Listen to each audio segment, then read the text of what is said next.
doors,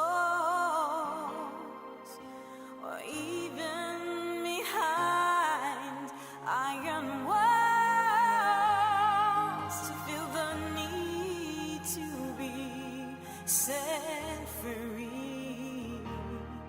You want to liberate your mind, controlling secrets,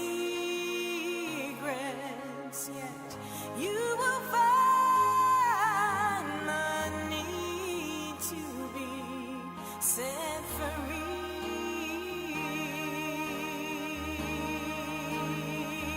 And the Lord says, captives be free, just come to me.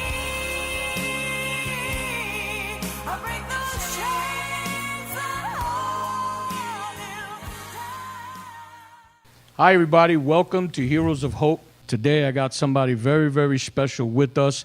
And before I even make mention of who this young man is, he did something just now that myself and Pastor Jay were just touched. And this young man has been touched by the Lord. And so I'm just going to ask, I thought Fred Hammond was in the room because of what you just sang. So do me a favor, just give us some of that again. Why don't you just share that with us again? Previous Go to ahead. starting this, I was singing Fred Hammond's No Weapon, but here's a little snippet.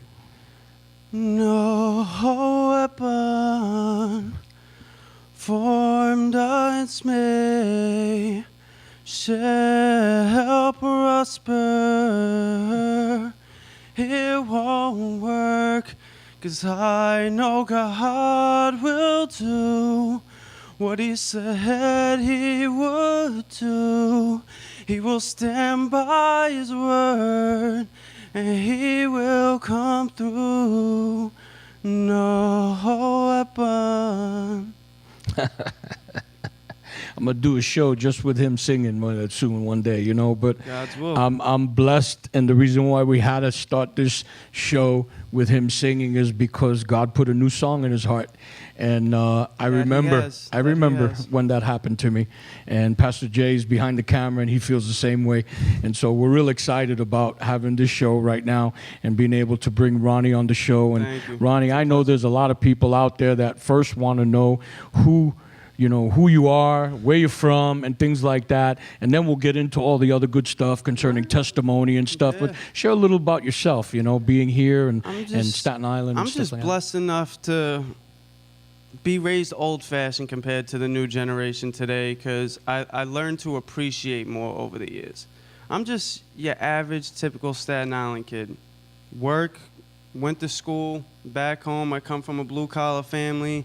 Mom was a cop, Dad was an accountant, so I had a great upbringing here on Staten Island, but down the road, I made some decisions that I shouldn't have, but now I'm fully dedicating myself to the Lord again. Honestly, since I've done that, since I was rebaptized and everything, all I can say is I'm blessed, because with the things I've been through and the things I've done, I should not be sitting here today. And by the grace of God, I'm still here able to have this conversation with you. That's pretty awesome, man. When you think about this show was literally designed to deal with the drug epidemic and bring testimonies, and also organizations and different churches that are having and hosting different groups and things to that effect. And bringing you on the show, it's very important to ask this question, because when you think about the drug epidemic, the statistics and everything that are going on, your generation has been hit very, very hard in Staten Island. And so I wanted to ask, what are your thoughts concerning, and how has it affected you? Me personally, it affected me because I started losing friends due to overdoses, suicides, and stuff of a negative nature since I was 12, 13 years old. And I think that's where... How old are you now? I'm 22. And I plan to have many more years ahead of me so long as I follow God. But since a young age, I've been losing friends on this island like clockwork.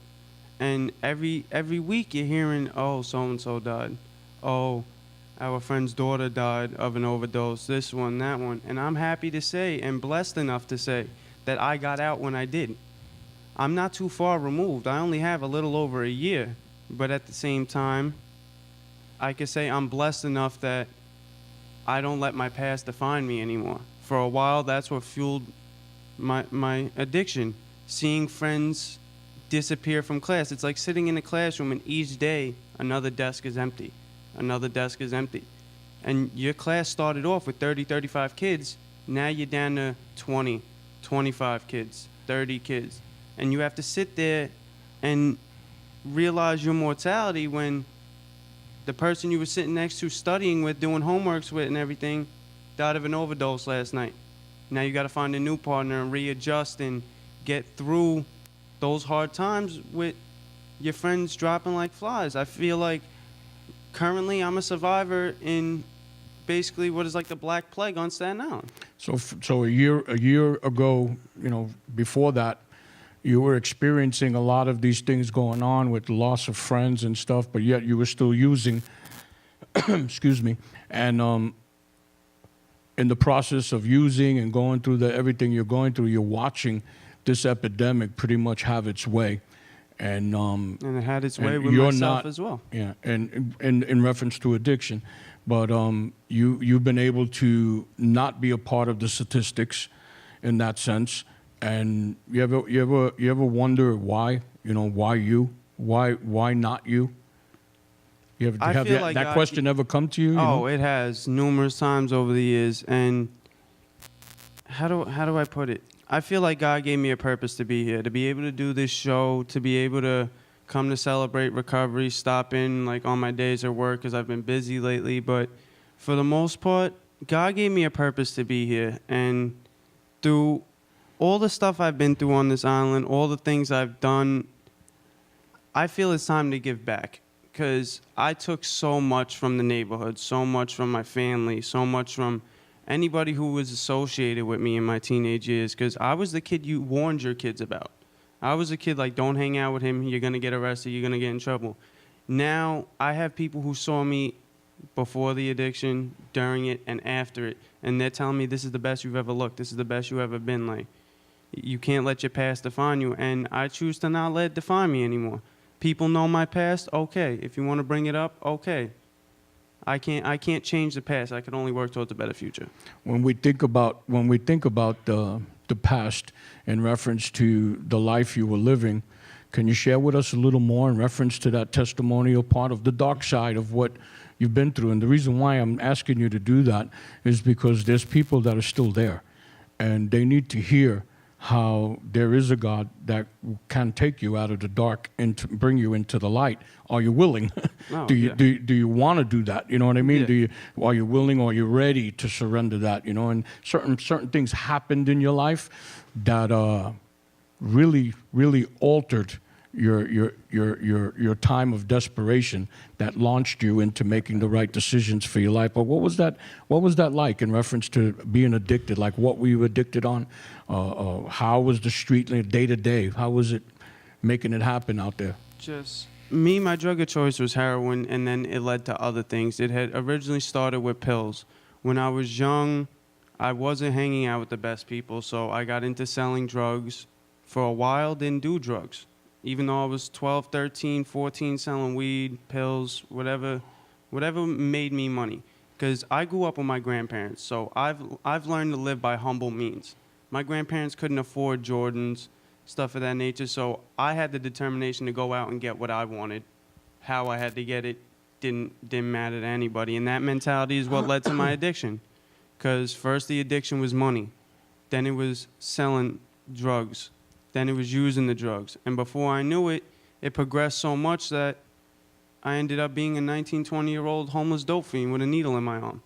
And it was when I've been to treatment before. I did 3 residential treatments, and it's basically like a jail sentence. I'm not comparing jail and rehab together, but to be away from your family for 9 to 10 months at a time, to have to call home and family don't want to talk to you because you're messed up again. I've been through all that, and that's not something I want to put my family through. And using basically numbed me to that. I didn't want to feel anything, even though I wrote music and I put all my feelings into my music. R&B, rap, hip-hop, gospel. It just wasn't the same, because I was having family die like clockwork around me. My grandparents, who were like my parents. And then recently, right before I graduated Anchor House, the last program I was at, 3 months into me being there, I found out my brother was murdered. The closest person to me, the person who was with me throughout my entire addiction, stints of sobriety, grandparents dying, friends dying, the closest person to me was taken from me. And that's when the bell went off and Jesus was like, it's time to wake up. You could be next. Your mortality's getting closer and closer to you. And if you keep doing the wrong thing, you're next. And after looking down the list of all the friends I've lost, I'm 22 years old. I should not have been to 30-some-odd funerals from when I'm 13 to 22. Within a 10-year span, 30-some-odd people I know have passed away, family and friends included. And no one my age should be that numb to death. And I had the pleasure of sending my brother off the right way by performing a gospel song and doing a dedication song I wrote for my brother. But the blessing about that is I don't dwell on the fact of how my brother was taken from me. I just look at that like that was my wake-up call. My brother was killed, but he saved 8 lives. So you got to look for the small blessings in the things. Like if you're sitting in a rehab right now and you get to watch this, or wherever you may be, a detox, they put this on TV, whatever the case may be, YouTube, just know there's always a light at the end of the tunnel. There always is, because I survived 5 fatal overdoses that I shouldn't have came back from. I've flatlined before, and people are still amazed, like, wow, you survived that. You survived your brother being killed, being stuck up at gunpoint, stuff of that nature. The stuff drugs get you involved in. And I'm still here able to say I overcame that. Not entirely, because every day is its own battle. And that's why I still stay in the scriptures. And my grandfather used to recite Genesis chapter 4 to me all the time, previous to my brother being killed and before his passing. And he would say the Lord's part of the scripture, saying, Cain, where is your brother Abel? And I'd have to reply to him, I don't know. He's like, well, are you your brother's keeper? Yes, I am. And even though my brother's gone, I choose to be my brother's keeper as well as my sister's keeper. Because anybody who comes to me for help gets that helping hand until you burn me. I'm always willing to help until I'm burned. Sometimes some burns are worse than others, but at least I know I did my part. You know, when you think about everything that's going on in Staten Island and seeing your testimony rise up above the ashes, you know, the Bible says that God gives beauty for ashes, and you were in a place of ashes at one time, and you rose up above that. And, I look at myself to be the thank phoenix God, that thank rose God from that ashes. He's given you the strength to be able to do that. But in your process of time, there's many people out there right now, your age too, that have been through multiple 28-day programs, 90-day programs, 6-month programs, and done different stints in rehab, residential. And you ended up going to a place that I actually went to in 1985.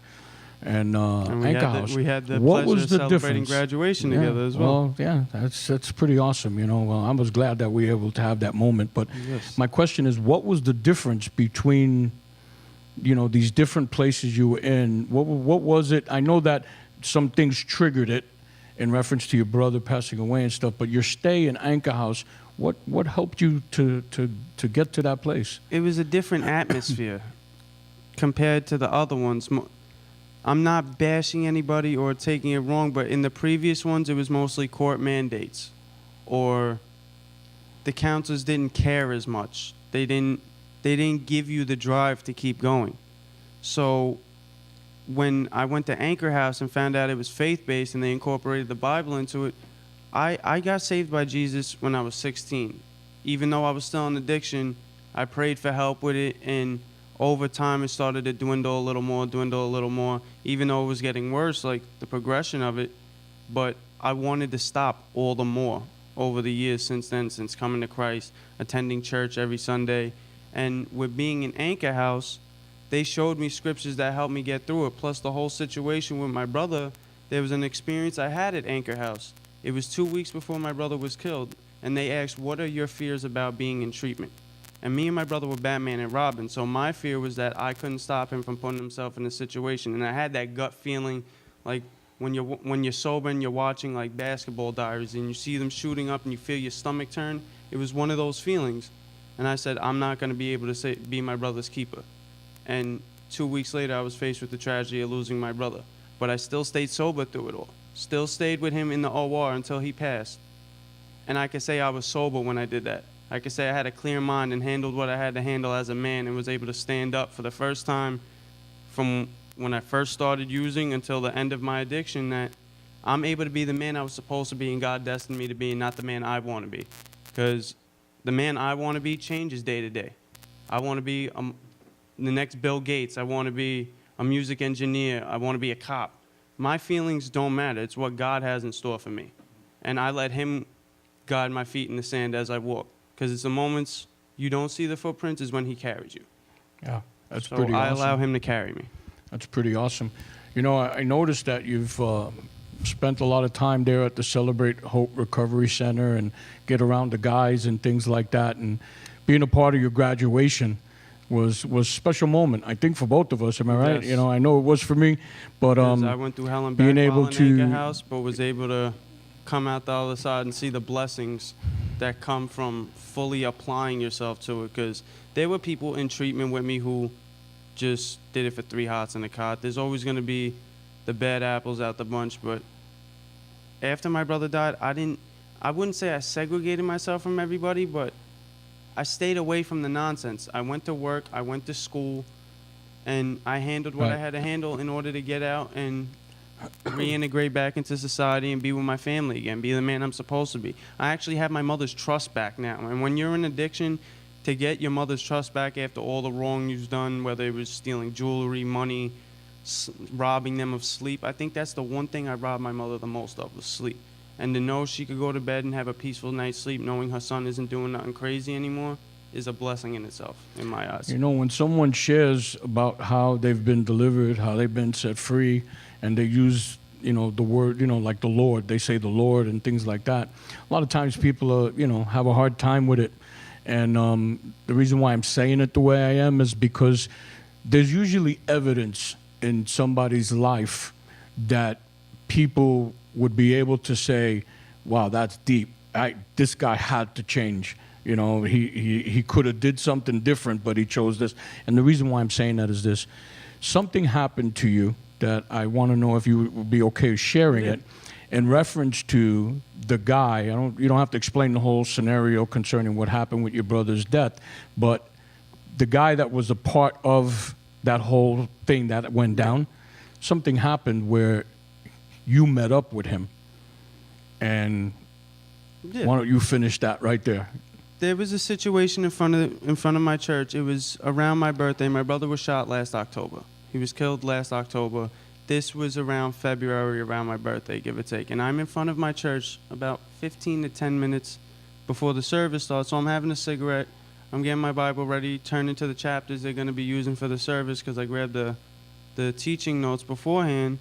And the gentleman who was in the situation that led to my brother's death comes walking past and says, I don't know if he was high, tired, whatever the case may be, but he offered his hand to me and said, I hope we could be friends and move past this. And the family man in me looked at him like he was retarded. Pardon my language, but like he had a mental disability or something. Like, you're trying to walk on the same side of the street as me, let alone shake my hand. And don't get me wrong, I shook his hand for the fact he got a pair that size. I respect a man who has a pair that size. So I shook his hand, and it just so happens a couple of the men from the church were blocking my mother to stop her from coming outside. But I'm not having my mother lose another son due to a jail sentence because I physically assaulted this man to the point I probably beat him to death, because I don't know how far I would take it. Emotions get involved, adrenaline's pumping, God only knows. All it takes is one hit. So I let the gentleman walk, and since then I've seen him walking the neighborhood because he only got a year probation. But I still see him walk in the neighborhood. I nod my head at him, but we're never going to be friends. We're never going to sit down over coffee and have a conversation. When you see me, all I do is nod my head and keep walking. So you've chose I chose to take the higher route. to hire out. You chose to let God intervene. You chose to let God deal with whatever issues are in your heart concerning this man. you're never going to be able to, sit down and Yeah. have dinner with him. Yeah. But you chose to not do what the old man would have done. See, You me chose and- to not see, do me and my what addiction- what the world would have expected you to do. Me and my addiction, I probably would be sitting in jail right now, repeating the same. Who the gave same you? never-ending cycle. Where do you think that came from? That came from God. Yeah. And I've even had pastors in the past tell me, and friends who were cops, stuff of that nature, that all that would have went out the window and I would have killed the kid. There's no point in that. What's that going to solve? Then his Yeah. family loses a son and my mother loses a second son because I'm going to be in jail for life. He's going to be in the cemetery as well as my brother. So there's only 3 losses coming out of the situation from me putting my hands on him. And 2 wrongs don't make a right. So why am I going to risk my freedom and have something happen to this kid when if anything happens to him, my family's the first people they're going to look at anyway. Right. And even from when I was in my addiction, I know you don't do Yeah. anything that brings heat back to you. I will put it to you this way though.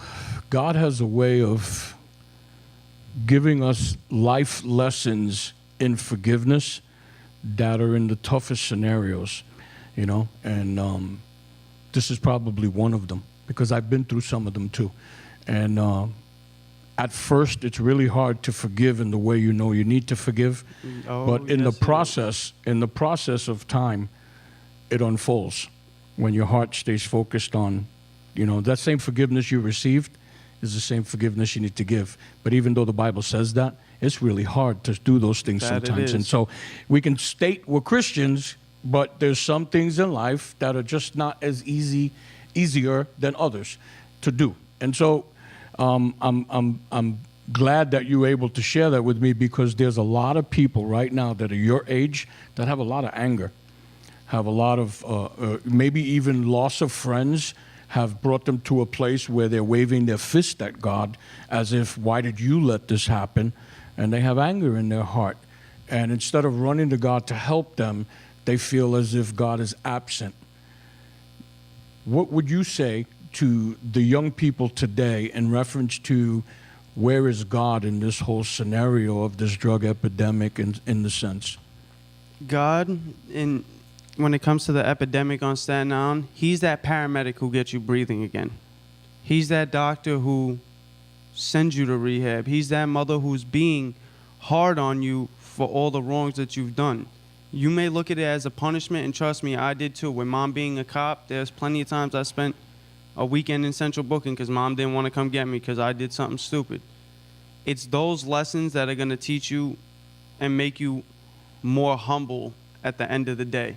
Because if we could go out there and steadily kill ourselves on a day-to-day basis, but we can't sit there and take constructive criticism, then what good are we? I used to argue with my mother and disrespect my mother verbally in so many ways. But now that I came through the other side of it and I manned up and did what I had to do, and just a point of reference, I don't knock anyone on Suboxone, methadone, or anything of that nature. Whatever helps you, but don't make it a permanent thing. Like wean off to complete sobriety. Right. And for me, I did it cold turkey, and I had old timers who were 50, 60 years old who were doing heroin longer than I've been on this earth tell me, you're nuts. But if I can make it through that, anything else is a cakewalk. I made it through doing bundles and bundles and bundles of heroin in needle shots, puncturing veins and everything, just to be able to walk down the street and appreciate the warm weather and know, all right, I ain't got to meet my dealer. I ain't got to go to the pharmacy and buy needles. I ain't got to feel dope sick and try and get a Suboxone to stop my dope sickness. It's just the same circle. And instead of doing the 360, I want to do the 180. I have people tell me I look my best now. I put weight on. When I went into treatment, I weighed 115 pounds. Today, I weigh 165 pounds. And I'm trying to bulk up a little bit, yes. But at the same time, everything that's meant for you will come to you. You have to put the work in. God isn't just going to hand you a lottery ticket worth hundreds of millions of dollars. It don't work like that. That's right. You got to put the footwork in, and if you want it, you will get it. You have to apply yourself. All the anger, the negativity, you have to leave it at the door Yeah. when you go into treatment. I always thought the people were faking it to make it, In the beginning, like even when my brother died, I had bits of depression, fights with depression. Why couldn't it be me instead of my brother? Stuff of that nature. But I came to realize God has a reason for taking everybody home. That's right. And my brother liked working with the kids at my church. So my brother's up there giving all the orphans who have passed on, all the little kids who are running around up there. He's the one giving them a hug, greeting them, telling them, "Come in, we got the playpen ready." It's a good way to So, look at it. I'm happy that I take nothing but positivity from what happened with my brother, because to feed into the negativity of the heroin epidemic on Staten Island, I was a product of that. And to know I came out the other side and could be able to give a helping hand to another individual is a blessing in itself. Because there was a person who gave me that helping hand and got me to where I'm at today. Yourself included, the people at Anchor House. I'm entirely Everybody's grateful for been a all piece that. of that, piece of the puzzle. I can't chalk So- it up to just one individual person. Yes, God had a hand in all of it, but everybody makes a choice to help another individual. Whether Let they me use ask you God. this question. What's the name of your church? Crossroads. So you're going to Crossroads Church. Where is it? I believe 186 Newdorp Lane. Newdorp- It's the old Lane Newdorp Theater, Lane, the old Lane next to Theater. Villamonte, across the street Pastor from the Ray Strata. Periscondo. Yes. All right. We just want you to know that, because if you want to meet up with Ronnie and hear more of this story, you can meet with him. And you can also come to the Celebrate Hope Recovery Center and find Ronnie there also. We run groups out of there. We I'm run there groups Monday, throughout all Wednesday, of Staten Thursday. Island. And what was that? I'm there Monday, Wednesday, Thursday. That's it. He's Between 11 and 4, he's part I'm of the hanging army out. now. He's Yep. part of the work that we're doing, and we're real excited about it. It's not about one church. It's about all of us coming together to make a difference. And so we want you to get ready to write down some of that information that's out there, because we're going to put it on screen right now in reference to the groups, in reference to much information. We love you very much, and we want to be there for you. God bless you.